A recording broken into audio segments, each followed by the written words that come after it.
have been working lately more and more in the domain of portraiture, and I thought that what I would offer this evening is a rapid survey of Picasso's portraiture, which I promise you will be about 50% Ang. So we were only cheated about, I don't know, 25% or something like that. So, as you can see, neither one of these paintings is by Picasso or Ang, but since I am one of those people who was bitten by the Picasso bug a very, very long time ago, almost everything I see gets immediately translated into Picasso. And one day, when I was teaching British painting, I came upon the inevitable self-portrait of Sir Joshua Reynolds, and the usual art historian's knee-jerk reflex is to show it vis-a-vis the self-portrait by Rembrandt that you see on the right. And that, of course, was exactly the point that Sir Joshua wanted to make. He had in his repertory a whole series of quotations from the old masters, and he loved the idea of resurrecting them in the present tense. So that as he poses there, he is alluding to the 17th century ancestor of great painters.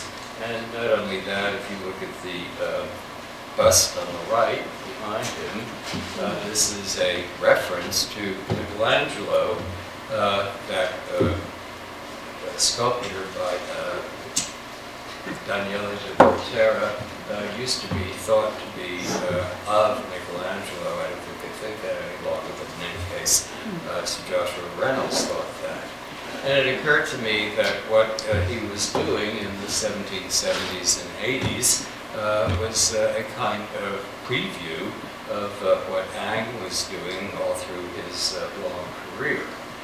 It's interesting that in Sir Joshua's lifetime, he was often criticized for quote-unquote plagiarism, but from a postmodern viewpoint today, we would not think of it as plagiarism, but just as a kind of historical burden that he enjoyed reincarnating, and he really wanted people to get the quotations.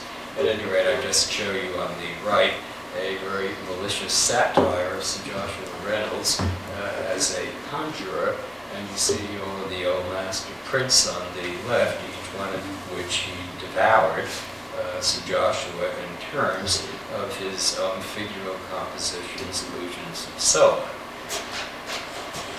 Enter, Picasso, who, it seemed to me, in very broad retrospect, had many of the same characteristics, because as the 20th century comes to a close, we only have minutes to wait, it seems, we think more and more retrospectively, and looking at Picasso's work from soup to nuts, one of the amazing things is the constant series of references to earlier painting, as if he wanted to reincarnate these images and translate them into his own first person.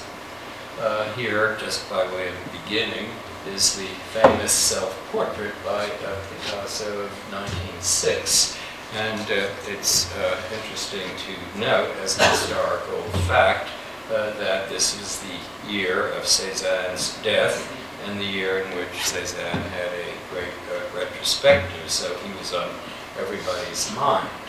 And looking especially at the very, very flat rectangle of the palette, with the finger stuck through it, and the pose of very, very rugged determination, one has a feeling that Picasso said, well, Cézanne's dead, and I am stepping in to take his place. My first Ang. In 1917, Picasso was completely saturated with the work of Ang, he had been, in fact, throughout his entire life, but from various and different points of view.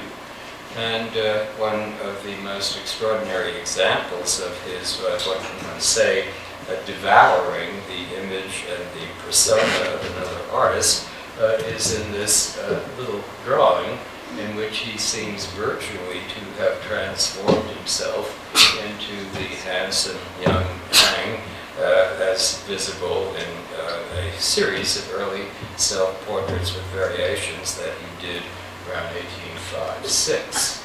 There's a very telling story about Picasso, an anecdote that was recounted by the Swiss musician Ernest Ansermet, and he claims, and it sounds absolutely true to me, that Picasso, who had become a much more proper gentleman and was going to move in high society as opposed to the bohemian life he did live before the war, Picasso was fixing himself out to go to an evening performance, and he looked at the mirror and he said to the mirror, Monsieur Ang, so that he had actually tried to feel as though he had become this other artist. That is a very interesting psychological fact about Picasso, and recently there has been a great deal of study launched, I think, by John Richardson in his super, now 2-volume, but I hope soon to be 3-volume biography. Anyway, there is a great deal about Picasso and the folklore of the region, Andalusia, in which he was born. And one of the familiar phrases, it seems, from this part of the world has to do with macho possession of women.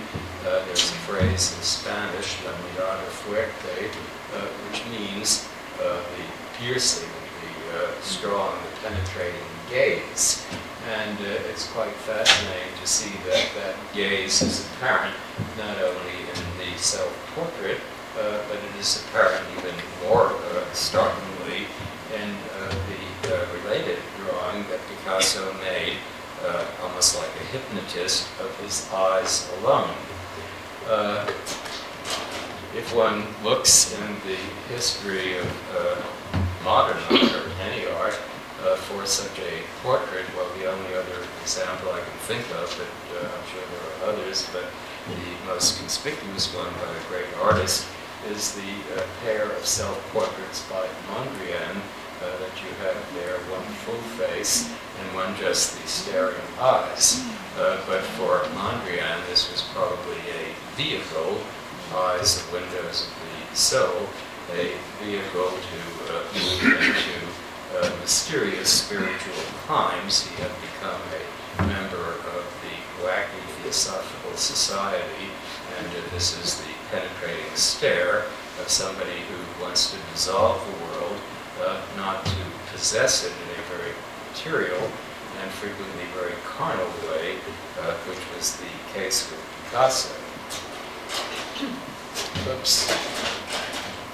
In Picasso, as they say about French cooks, nothing is wasted, and one frequently, in surveying his work, which very often is presented in disjointed periods, finds these recurrent continuities, so that, for instance, if one goes through his early drawings when he was an art student in Spain at the academy, various academies, one finds, for instance, these copies after antique plasters, and one suddenly feels that maybe when he, through his own eyes, he was also referring to an antiquity.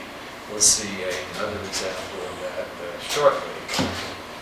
Another point that I think has to be estimated, never estimated too much, in fact, emphasized is what I mean, is the Spanish aspect of Picasso's art and the way in which he will frequently allude to Spanish painters as well as create what you might say a Spanish persona for the living beings around him. This, of course, is particularly interesting in view of the fact that he was, after all, almost his entire life an expatriate in living in France, and I think he constantly wanted to assert his national Spanish roots. This was a phenomenon that one can find repeated in completely different circumstances throughout his career. There on the left is a self-portrait that he did as a teenager, and it seems pretty clear that as an ambitious teenage student of art in Spain, Goya would loom large, and there, in fact, on the right is a characteristic Goya sketch of some aristocrat, a member of the court of Charles IV. And Picasso has donned an 18th century wig and also imitated the bravura brush style of his great pictorial ancestor. Here, fast forwarding to the 1930s, is a very grotesque portrait of his friend, the Spaniard on the right, Jaime Sabartes. And he has dressed Senor Sabartes up in a Spanish costume of a sort born in the 16th and 17th centuries, and of the sort that is very conspicuous in many Spanish portraits like those by Greco or Velázquez, so that he is, as it were, reinstating the Spanish pedigree for Senor Sabartes, who, like Picasso, was living in France during the Franco regime. Here is an interesting genealogical table. I show you on the right one of the great royal equestrian portraits by Velázquez. And Goya himself kneeled at the throne of Velázquez and very often made a whole series of prints after Velázquez, like the one on the left. That is exactly what Picasso did in a less servile way. And over here on the left is a work that is a portrait in quotation marks, a sort of costume, historical portrait of his second legal wife, Jacqueline Roch, who was not Spanish, but he presents her as if she were a recent heiress to the Habsburg throne of the 17th century. Here is another example of this nationalist appropriation. Here is Jacqueline Roch again, and she is seen by Picasso in the role of a Spanish dancer as painted by Manet, the famous Lola de Valence, one of the Spanish dancers who hit the stage in Paris in the 1860s during the reign of Napoleon III, who was married to a Spaniard. Whatever, here Picasso is producing what one might call a double passport, a French painting paying homage to Manet, but of a Spanish subject, which he translates into the present tense of Jacqueline Roch. Even the hideous portraits, I mean that in a kind and loving way, they are absolutely not hideous, but they are fabulous. The portraits of Dora Maar that are contemporary with the Spanish Civil War and the outbreak of the Second World War seem to be recreations of a very familiar Spanish image, that of the Virgin of Sorrows, who Spanish polychrome sculpture or any kind of Spanish art that deals with the martyrdom of Christ usually has more pain, more blood, more gore than that of other countries. And the one on the right, a 17th century polychrome sculpture, is characteristic, but all of that suffering, that piercing of metal, seems to be revived in the excruciating pain of Dora Maar over there, especially with those extraordinary tear ducts. It looks as though a nail has pierced her eye, just as the metal clasp of the flower on her bonnet seems to be a modern version of a crown of thorns or sorrows. That I'm not just making this up, or historians love to make slide comparisons, I think is evidenced by the fact that later in his life, dated as usual, 1959, he did a depiction of his wife, Jacqueline Roque, as a Spanish Virgin of Sorrows. Picasso is one of those artists who look both backward and forward, and perhaps some of you have been thinking all along that, there are a lot of artists who do this kind of thing, and there's Joshua Reynolds, and most conspicuously today, there's an artist like Cindy Sherman, who poses herself, as you know, in the look of old master paintings. At least that's what she does sometimes, so that I almost have to look 2 or 3 times to remember which is Cindy Sherman and which is the Rothko. One of the most amusing or a little bit bitchy interpretations of the old masters in Picasso's hand has to do, and we'll come into this in a moment, has to do with the great Gertrude Stein portrait of 1906. And I show you over there a later photograph of Miss Stein together with her portrait.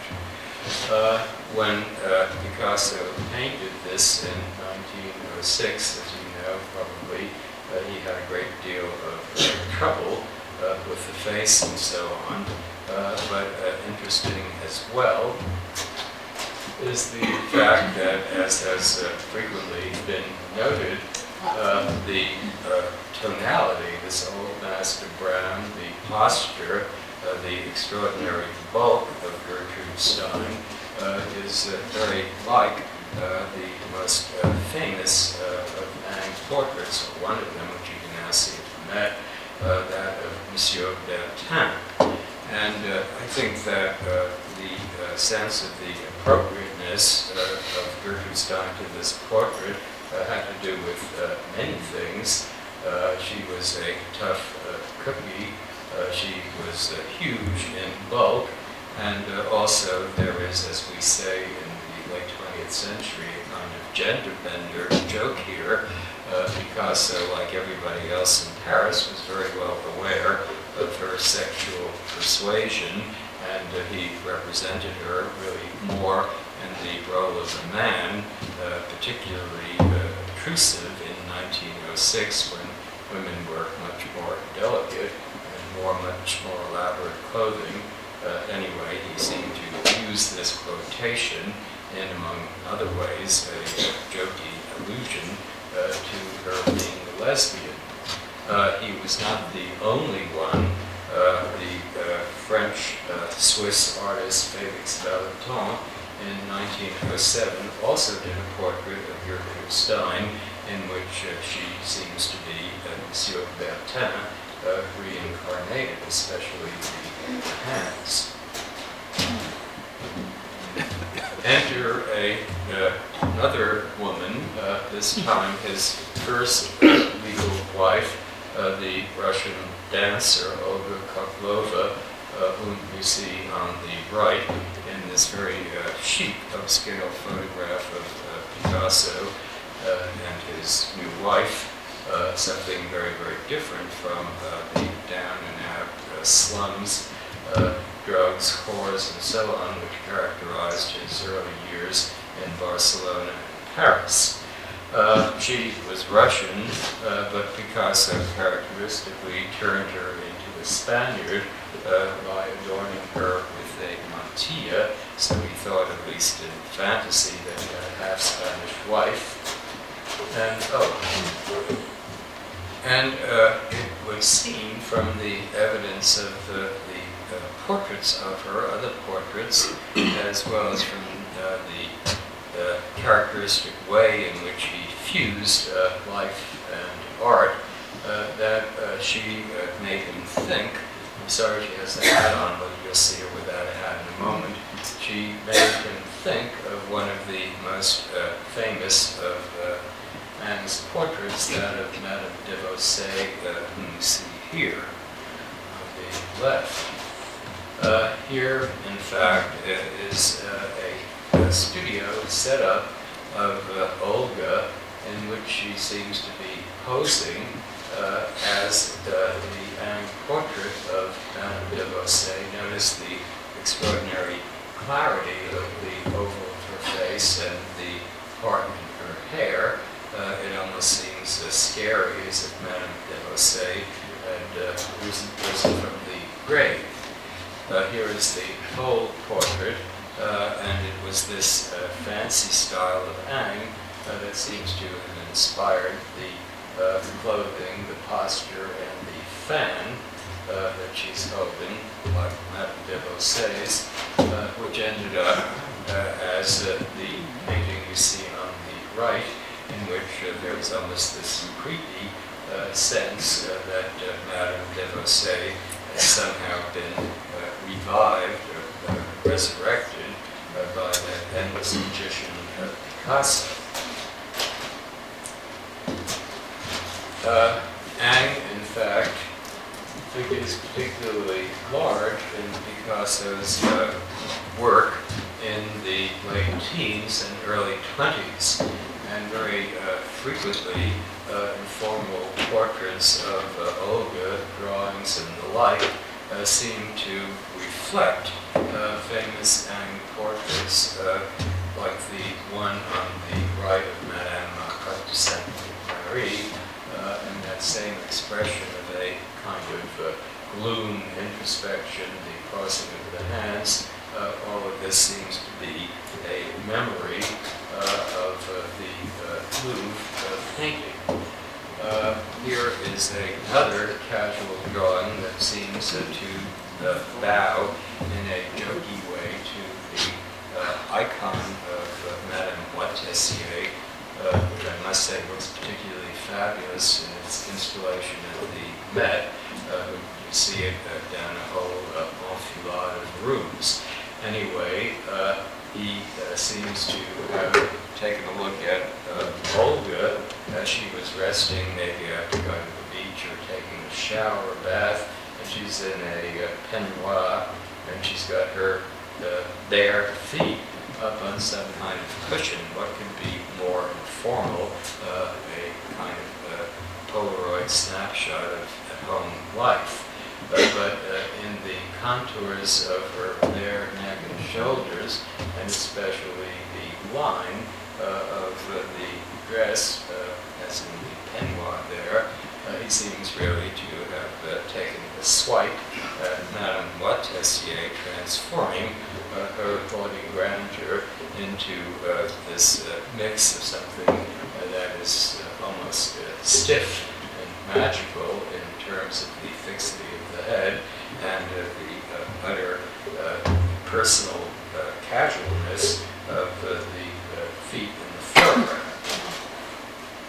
The most spectacular, I think, well, I say that there are so many, but one of the most spectacular of Picasso's recreations of a great Ingres portrait, another version of Madame Moitessier, I will show you in just a moment.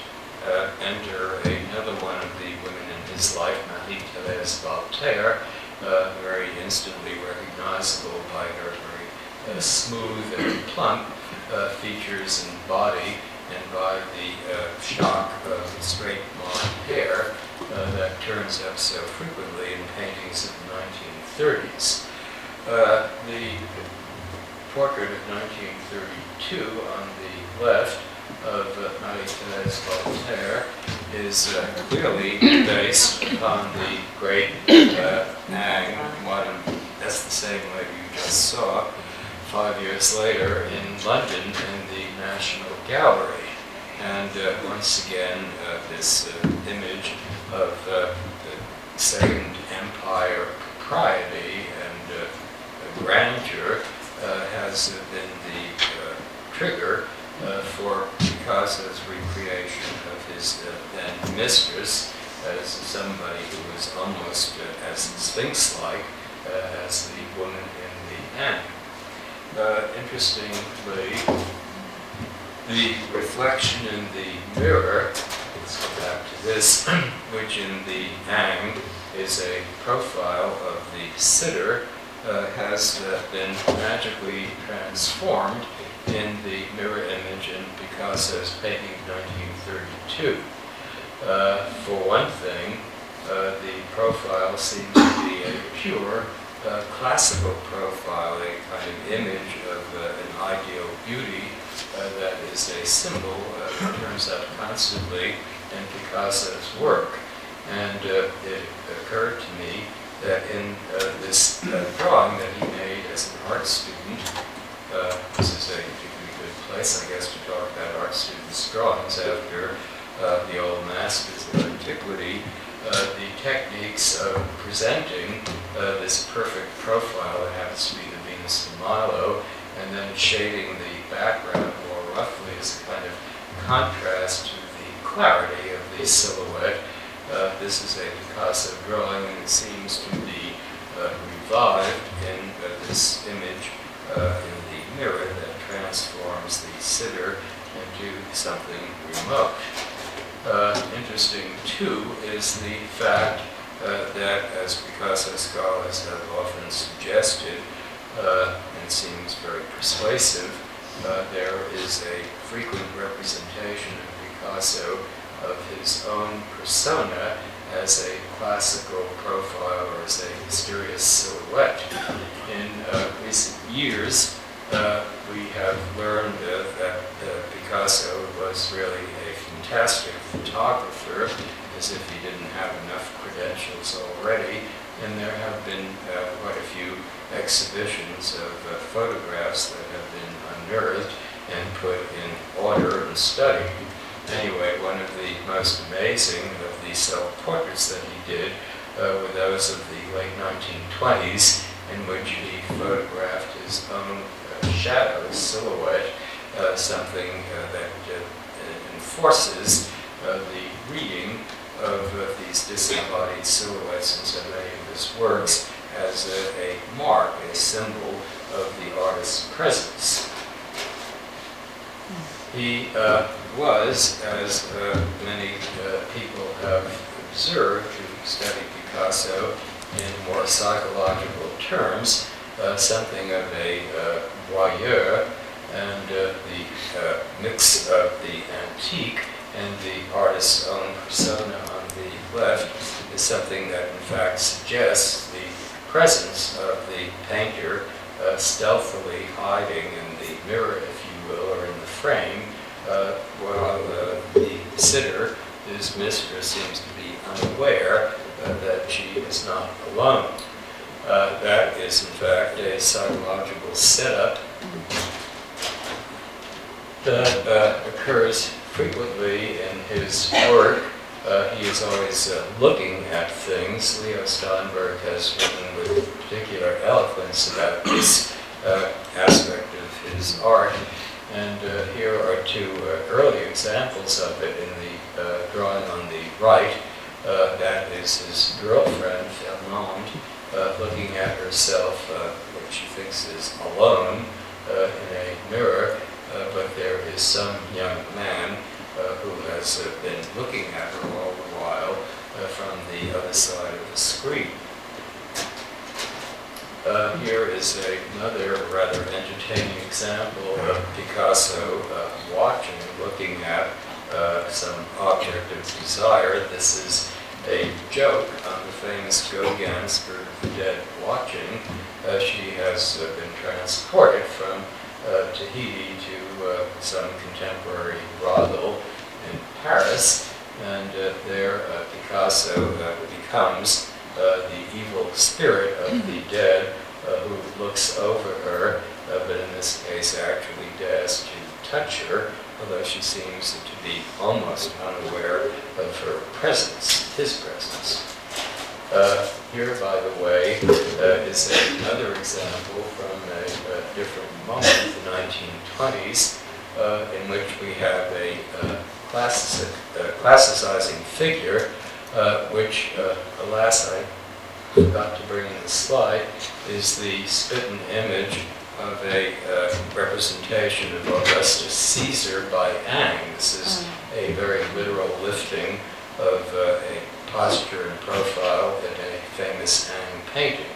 But here again, this young man with a classical profile, who one feels is Picasso himself, another persona, is watching a sleeping mistress, or a woman who may soon become his mistress.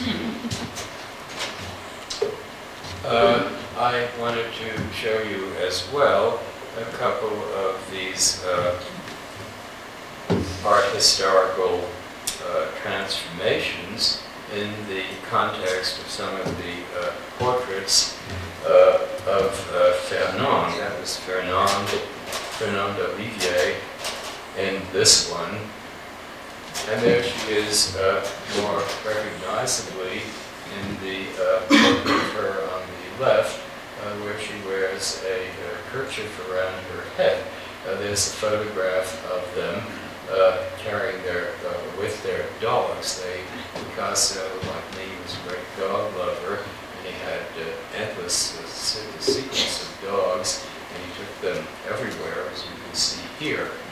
Anyway, in the summer of 1906, Picasso and his then girlfriend, Fernand, went to the little Spanish town of Gozo for the summer, and there he painted many portraits of her, some instantly recognizable, like the one on the left, but others a little more oblique, like the sexy nude on the right.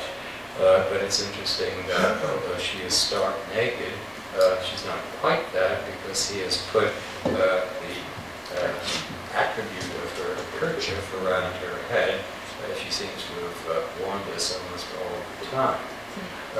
You may, looking at that picture, be thinking of the most famous impudent modern nude, the Goya Mache Desnuda, and it is quite clear that Picasso was making a joke on this this best known of all nudes in the Spanish pictorial tradition. He made a joke of that painting in an X-rated picture as well, in which he becomes the nude Mache. This picture, sadly, is in the Metropolitan Museum, but don't tell Mayor Giuliani.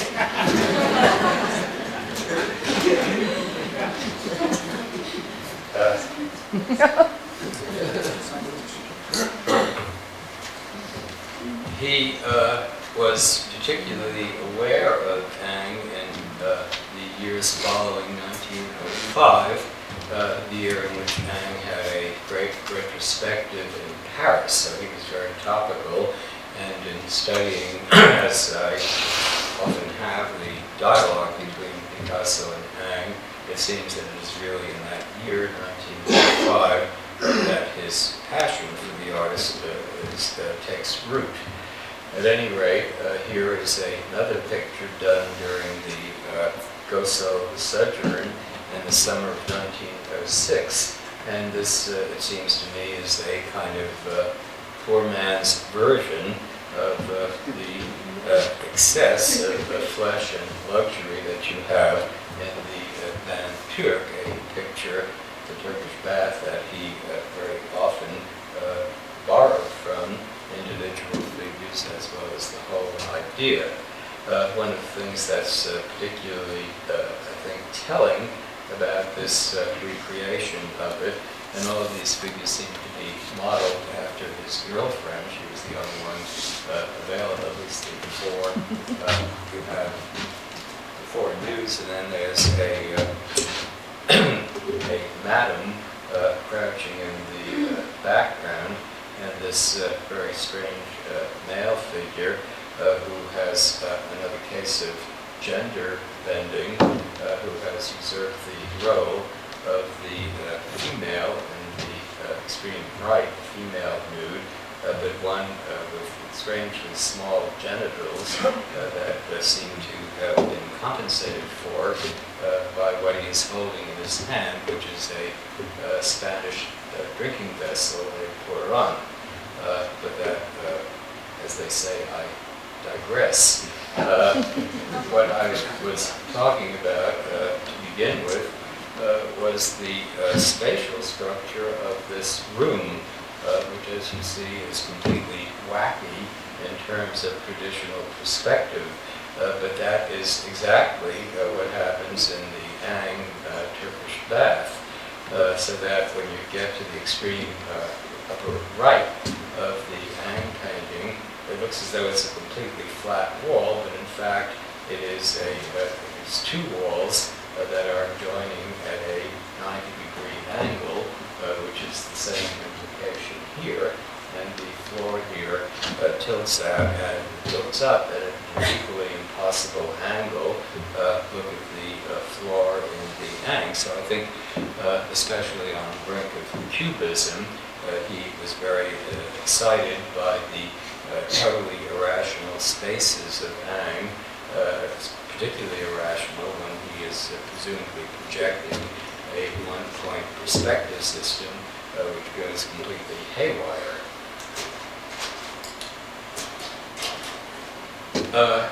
Just to introduce yet another mistress, the pathetically short-lived Diva, Marcel Grimbert was her original name.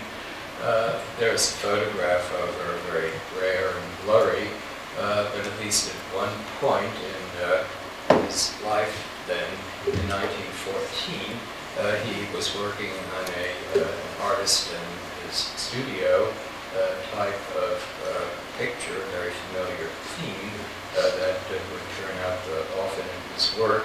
And it seems quite clear that the model is then beloved Eva, just as it may well be that the curious combination of a nude draped or dropping her draperies next to a landscape on the easel. She seems to be the model, but for what?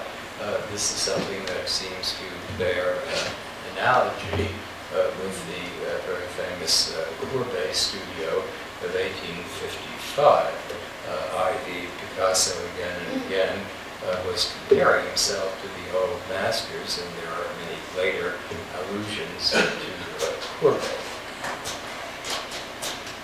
These women in his life, sorry about the dirt on that slide, were very often the equivalents of harem girls in the world of Ang. And he frequently, in fact, depicted probably the most voluptuous and passive of all of the women he knew. He frequently depicted them in these postures of total abandon of a kind that you have in the typical Ang Elise. I just realized this is an insane, unplanned coincidence. This painting on the left, as you I'm sure all know, just sold for $1 million in Christie's. That, however, is an aside. In the foreground is the fact that this symbol of female languor and mindlessness, a complete target for feminist reform in the late 20th century, that this was something that he imposed upon his then girlfriend. It's curious, speaking of Ang, which I'm always happy to do, that Ang himself, in preparing one of the studies of the nudes, one of the nudes in the Turkish bath, did this curious thing with three arms. It's not Indian, but he was just trying to determine whether the arm should be up or down. But as has often been noted, this has the uncomfortable feeling of being a portrait, namely the head of this wanton woman is very much like that of Ang's first wife, so that in some, I'm sure in Ang's case, it was subliminal. He's a very proper person. If he were English, he would have been Victorian. In any case, this is something that suggests that same fusion of the artist's private, erotic life with a more generalized image of the erotic. Here is another image inspired by the body and the sexuality of Milita's Voltaire, the great mirror on the left, which, come to think of it, was also sold at, I don't know, Christie's or Sotheby's the other year. Anyway, this is just a speculation, but one I'm very fond of. It seems to me, well, let's put it this way, I always used to have a kind of deja vu feeling about the very strange reflection of the buttocks in the mirror, the very uterine mirror. And it has this very funny shape, almost like a mountain, a very, very large haunch that almost seems abnormal. And one day I thought, well, isn't this very close to the contouring, to the form of the buttocks in the most famous, well, there's the Goya and this one, of course, the Velasquez Venus and Cupid in the National Gallery in London. And it certainly is a work very well known to Picasso. And it's interesting to see that in the 17th century painting, the body is also fragmented in the same way. You have a dorsal view, but in order to see her face, you have to look in the mirror, just as in the case of Picasso, in order to see the rear of the figure, another erogenous zone, one also has to see the reflection. The shuffling between the women in his life and existing famous works of art is a very recurrent and really obsessively interesting theme in Picasso's work. He commented, in fact, that his new girlfriend, whom he was to marry, Jacqueline Pope, looked very much like one of the harem girls, they're usually harem girls he likes, in the Delacroix, the famous Delacroix Algerian women. And the one he had in mind is the one you see in detail on the right. And in fact, they do look something alike. There is the whole painting. And it's interesting that this merger of the new woman in his life and a painting that seems to contain her in a theatrical role. This is something that inspired suddenly Picasso's interest in Ang's arch enemy, Delacroix. So it is that the Delacroix self-portrait in the Louvre turned up in 1954 in a sketchbook of Picasso, so that he was already playing games with the identity of Delacroix and his own interest in this painting, which, as you know, was the source of the whole series of very fantastic variations, many of the motifs, in fact, being more like Ang than Delacroix himself. Here's just another branch off the same tree, a portrait of his wife, Jacqueline Brooke, in a variant of the squatting posture that you have in the Delacroix. All of this makes Picasso sound like the most ambitious of men, and I guess he was, but he also had a respectable side of marriage and family, as it's called.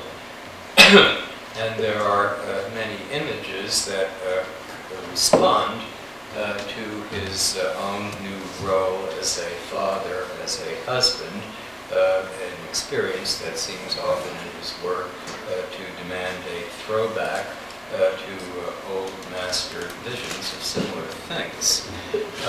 This is again a speculation, but the postcard on the left was sent to Picasso by Gertrude Stein in 1906. As a matter of fact, she has a little inscription there that's about how she's going to come and sit for his portrait on Friday afternoon.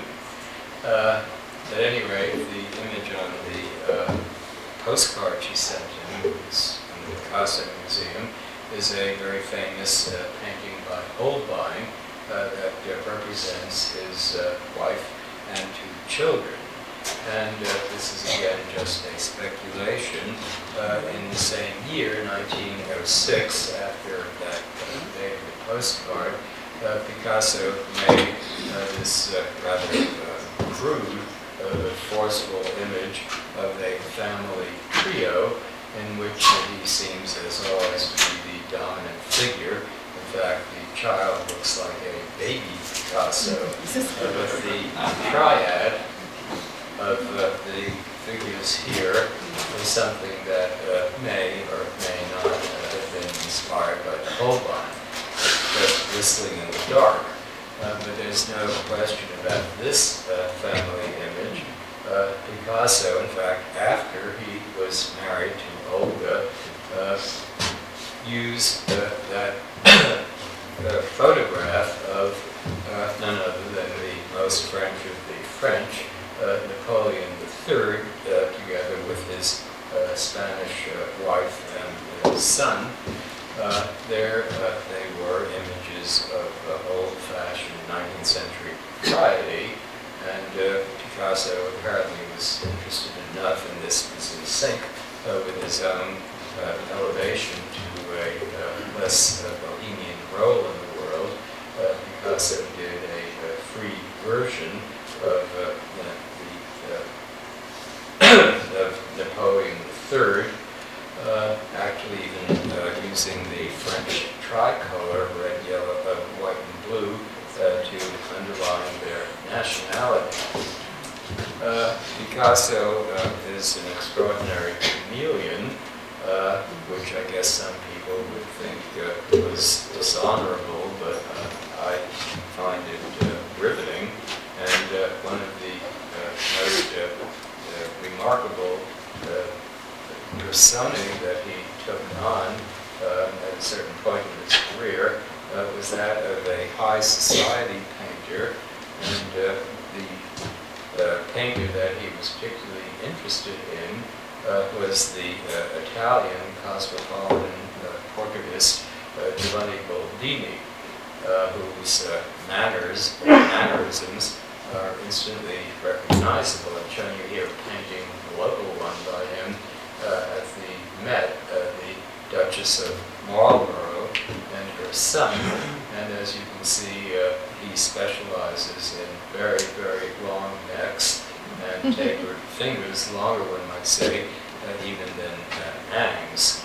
At any rate, Picasso, as he escalated into a world of high society, was very frequently obliged to or wanted to do drawings and paintings of his dealers. was a very familiar situation, I guess, in the world of art, when artists try to flatter their dealers in various ways. And you had two rather extraordinary dealers, the crème de la crème, George Wildenstein and Paul Rosenblum. You couldn't do much better than that in the late teens and early 20s in Paris. Anyway, he made one kind of joke, a pencil portrait of Madame Wildenstein and her daughter. You see it on the left, and if you can read it, the inscription in the lower right, a dashed off signature says Boldini, but that's Picasso who did it, and he copied those mannerisms. Similarly, when he did a drawing of Madame Wildenstein, he looked back at Hang, and it's hardly a coincidence that these dealers, especially Wildenstein, dealt in Hang. That was the major supply in the art market world for Hang, and when Picasso did drawings or paintings of these very wealthy people, he probably thought it was appropriate to do them in the manner of Hang. So that looking at this portrait of Madame Wildenstein, one almost feels as though a typical Hang pencil portrait, like the one of Madame Destouches on the right, which is in the exhibition, has again come to life. Here, in fact, is a painted version of the same sitter, which in its own way may be, as they say today, an appropriation. The French artist Derain had painted a portrait of Daniel Henri Kahnweiler's wife, Lucy. That is the one on the left, and in order to do it, well, he had gone back to more traditional modes after being a fauve, but he painted what seems to be a very retrograde portrait from the late teens, and Picasso soon followed his suit with what seems to be almost a traditional portraits incorporated painting of the teens. Far more magical and inventive is a series of maternities that he created. One can almost predict this right after the birth of his first child, Paolo. Here are two of them, which seem to represent both the domestic intimacy of mother and child, as well as something more timeless. And in fact, many of these paintings and drawings seem to be updates of the famous Renaissance images of the world of, well, in this case, Raphael. Here is another example. This has to be one of the most technically ravishing of all drawings of the 20th century. This is Picasso again exploring the mother and child theme, and there is something to be sure of Leonardo here in terms of that atmosphere, but the grouping of the figure seems to come right out of the great Michelangelo sculptures, that one or this one, so that again he is well, plagiarizing, paraphrasing, reincarnating, whatever you want. Picasso was always connected with living and dead artists in the terms of rivaling them or paying homage to them in this or that way. And one of the most interesting connections is with the great Lenoir, who died in 1919, was very topical in that year. And in fact, Picasso did a drawing in homage to the old great master, which is based on the photograph that you see there, and which is particularly heartbreaking because you can can see here what is known that Renoir had really crippling arthritis in his hands, and he nevertheless continued to work with brushes strapped onto his wrists and forearms. But there is an image of a great artist persevering under the most adverse circumstances. Please try to remember this, because I'm going to show you it again in a different context. Who would be more appropriate than Renoir if you were going to do cuddly pictures of little cherubs like your own son Paolo? And it's interesting to see that in some of the early portraits of Paolo, whether drawings or paintings, you almost feel as though you are looking at the pink-cheeked children of Renoir. There is one on the left of his own son. I say son hesitantly because you have to remember that little boys were dressed as little girls until a certain age. That is, they used to be. In fact, some of Picasso's costume portraits of Paolo may well have been triggered by the costume portraits like the one on the left that Renoir had done of his own son, whose affectionate name was Coco, the clown suit on the left. Here's another one by Picasso. So he may well have been taking off there on the idea of a children's party, a children's costume. Picasso loved costumes, as did Renoir.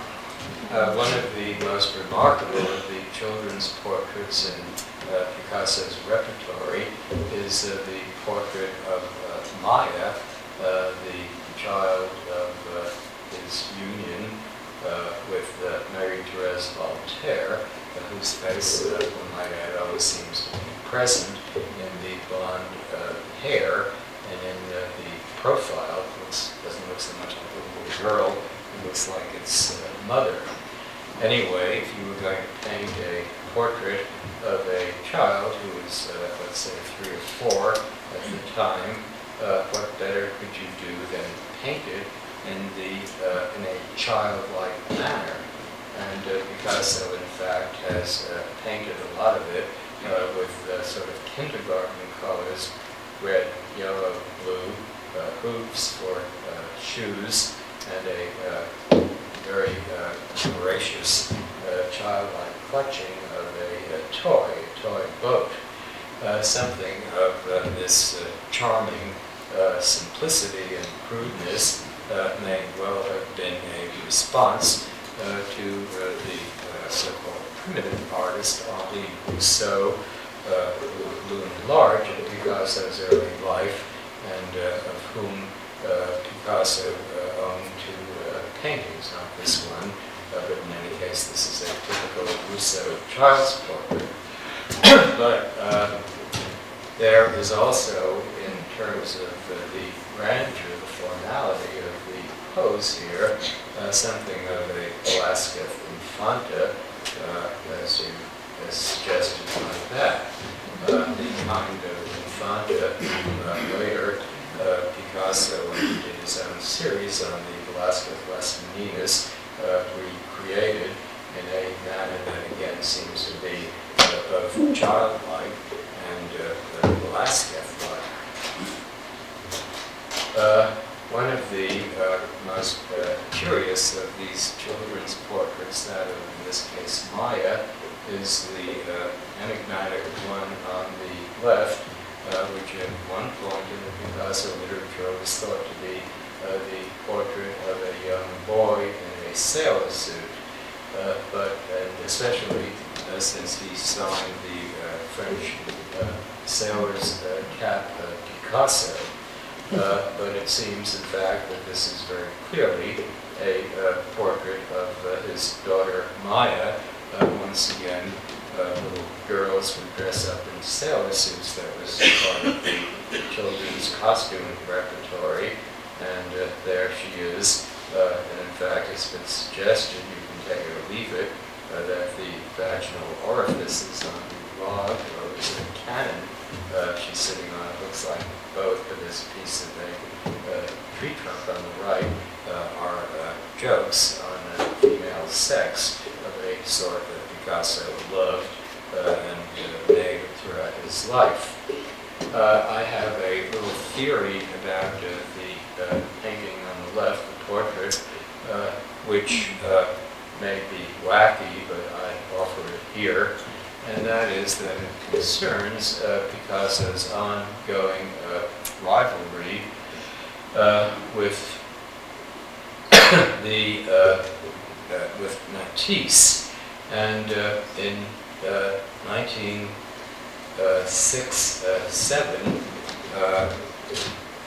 the family of Leo Stein commissioned a portrait of their son, and both Picasso and Matisse later did a portrait of this young man.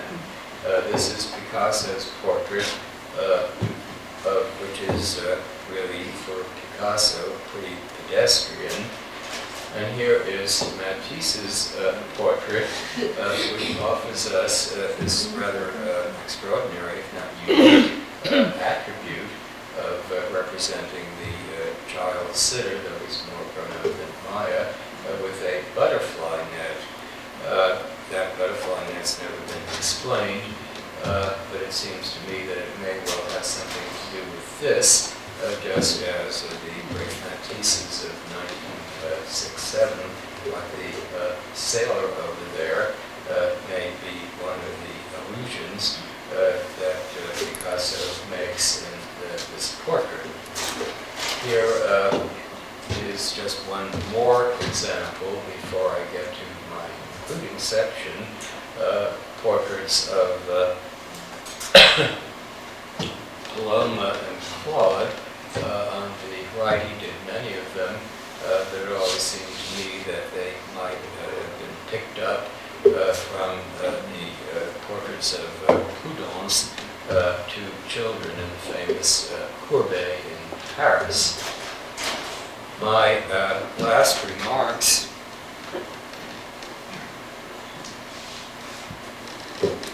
concern very briefly Picasso's final years and the abundance of self-portraiture that he made as he knew his life inevitably was drawing to a close.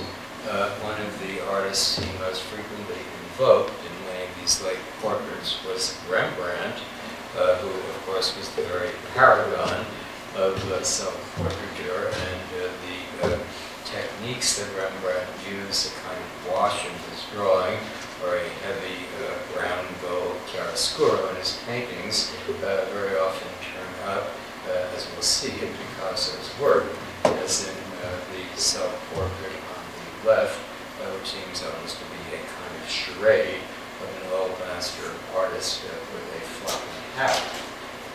Here is a much scarier one, Picasso looking at himself, again wearing a 17th century hat, Dutch or Spanish, and with the mimicry of an old master brownish glow, as in the typical Rembrandt, but also, because this is Picasso and not Rembrandt, a very, very grotesque character, as if the face of death was somehow lurking behind the stare in the mirror.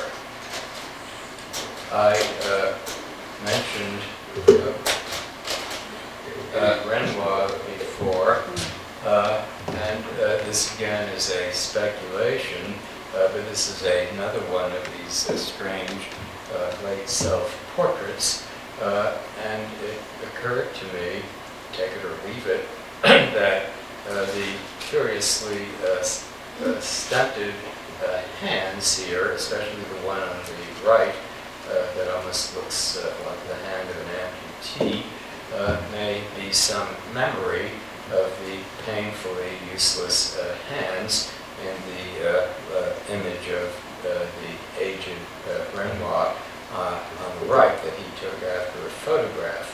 And this certainly was something that he was acutely aware of in his last years, the growing weakness of his body and his energy, so that in a way he painted ever more furiously and rapidly as if to try to cheat death.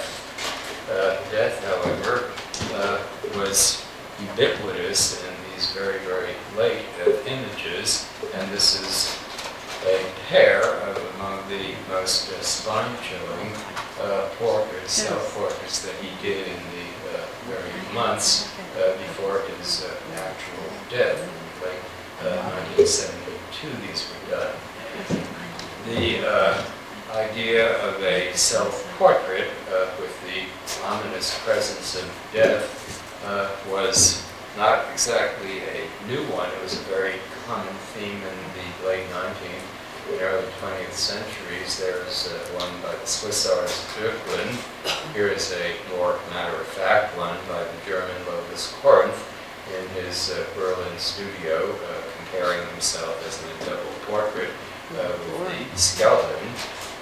Here is one by Munch, an artist Picasso knew well, with a frame that includes a skeleton arm. And here is perhaps the most macabre of them all, namely a self-portrait, in quotation marks, by the wonderful relative painter James Ensor, who's being celebrated this year. He died 50 years ago, and that's appropriate to this portrait because he did it in 1888. He was born in 1860, and the title he gave it was My Portrait in 100 Years from Now.